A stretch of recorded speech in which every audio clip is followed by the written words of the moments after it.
সামনেই আসছে অম্বুবাচী, অর্থাৎ যখন পৃথিবী ঋতুময়ী হন।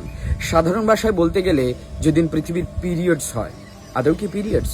কি বলছেন এ বিষয়ে শাস্ত্র?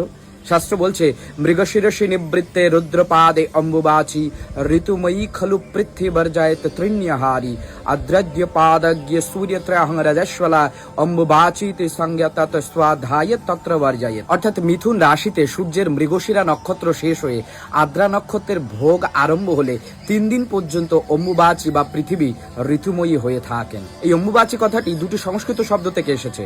অম্বু, যার কথার অর্থ হচ্ছে জল, বাচী শব্দের অর্থ হলো বৃদ্ধি, অর্থাৎ অম্বুবাচী কথার অর্থ হলো জলবৃদ্ধি।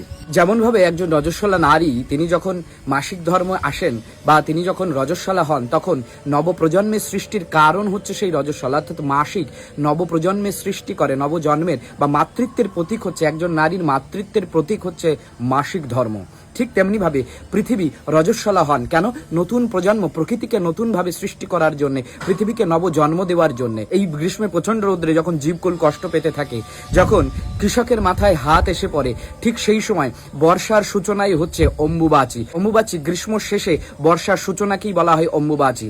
পৃথিবী হচ্ছে যোনি এবং আকাশ হচ্ছে লিঙ্গ স্বরূপ এবং বর্ষা হচ্ছে বীর্য স্বরূপ। সেটা যখন পৃথিবীতে এসে পড়ে, তখন পৃথিবী নতুন ভাবে আবার প্রাণের সৃষ্টি হয়। শুকিয়ে যাওয়া গাছপালা ধীরে ধীরে প্রাণ খুঁজে পায়, কৃষকের মুখে আসে হাসি, নতুন করে ফসল ফুটতে শুরু করে, নতুন জীবন, নতুন বীজের সৃষ্টি হয় এই অম্বুবাচীর ফলে। একজন নারী রজস্বলা হওয়ার পরে যেমন সন্তান জন্ম দেওয়ার ক্ষমতা রাখে, ঠিক তেমনি ধরিত্রী রজস্বলা হওয়ার পরে এই পৃথিবীতে নতুন প্রাণের সঞ্চার করতে সক্ষম হয়। যে দেশে স্বয়ং দেবী, স্বয়ং পৃথিবী রজস্বলা হন, সেই দেশে নারীদের মাসিক ধর্মকে খুব একটা ছোট চোখে দেখা হয় না।